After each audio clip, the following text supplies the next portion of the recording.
Hello दोस्तों, बरसात का मौसम आते ही हमें चारों तरफ से मेंढकों की टर टर की आवाज़ सुनाई देने लगती है।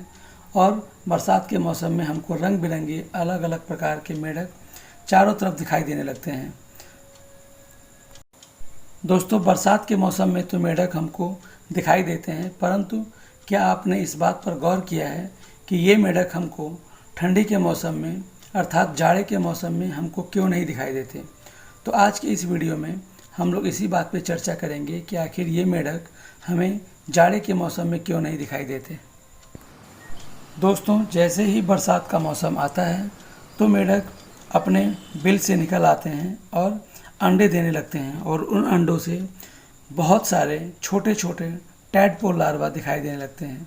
जैसे इस वीडियो में देखिए, यह हमको पानी के अंदर छोटे छोटे मछलियों की तरह से टैडपोल लार्वा दिखाई देते हैं, और यही टैडपोल लार्वा बाद में बड़े होकर के मेंढक का निर्माण करते हैं। तो दोस्तों, आज के इस वीडियो में हम लोग ये चर्चा करेंगे कि आखिर ये मेंढक बरसात में ही क्यों दिखते हैं और हमको गर्मी के मौसम में ये क्यों नहीं दिखाई देते। तो चलिए स्टार्ट करते हैं आज का यह वीडियो। दोस्तों, एक्चुअल में मेंढक जो होते हैं वो अनियत तापी यानी कोल्ड ब्लडेड एनिमल्स होते हैं। कोल्ड ब्लडेड एनिमल्स का अर्थ ये होता है कि ऐसे जानवरों का शरीर का तापमान मौसम के अनुसार बदलता रहता है। अर्थात यदि वातावरण का तापमान बढ़ेगा तो इनके शरीर का तापमान भी बढ़ जाता है, और यदि वातावरण का तापमान घटता है तो इनके शरीर का भी तापमान घटने लगता है। तो ठंडी के मौसम में जब तापमान बहुत ही ज़्यादा कम होने लगता है तो ये अपने आप को बचाने के लिए शीत निष्क्रियता यानी हाइबरनेशन में चले जाते हैं, और हाइबरनेशन पीरियड में ये मिट्टी के अंदर गड्ढा खोद करके 2-3 फीट नीचे चले जाते हैं, और वहाँ पर शीत निद्रा या शीत निष्क्रियता, जिसको इंग्लिश में हाइबरनेशन कहा जाता है, में पड़े रहते हैं।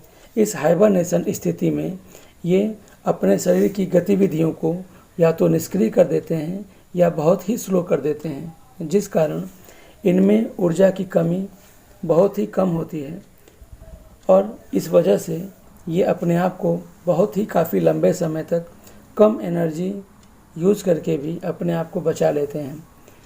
दोस्तों, एक्चुअल में जब ये शीत निद्रा में चले जाते हैं और उसके बाद निकल के आते हैं तो इनका शरीर बहुत ही ज़्यादा कमज़ोर हो जाता है, लेकिन तब भी ये वातावरण की कम टेम्परेचर से अपने आप को बचा लेते हैं। तो इस तरह से शीत निद्रा में मेंढक जा करके अपना जीवन ठंडी के मौसम में बचा लेते हैं। तो इसीलिए सभी मेंढक हमको ठंडी के मौसम में नहीं दिखाई देते।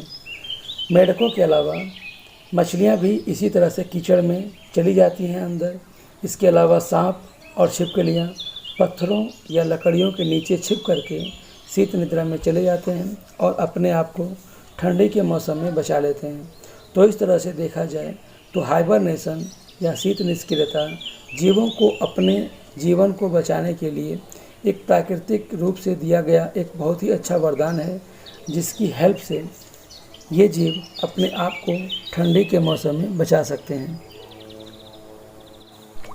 तो दोस्तों, इस तरह आपने इस वीडियो में यह जाना कि मेंढक ठंडी के मौसम में अपने जीवन को बचाने के लिए ही हाइबरनेशन या शीत निद्रा में चले जाते हैं, और शीत निद्रा में ये जा कर के मिट्टी के अंदर गड्ढा खोद करके बहुत ही अंदर चले जाते हैं और उसमें कई महीनों तक पड़े रहते हैं, जिसमें ये न तो भोजन ग्रहण करते हैं या बाकी की अन्य क्रियाएं भी करना बंद कर देते हैं, और धीरे धीरे श्वसन करके बहुत ही कम ऊर्जा खर्च करके ये शीत निद्रा यानी ठंडी के मौसम को आसानी से झेल लेते हैं। और जैसे ही ठंडी का मौसम बीत जाता है तो ये फिर उस बिल में से बाहर आ जाते हैं और बरसात के मौसम में हमको चारों तरफ दिखाई देने लगते हैं।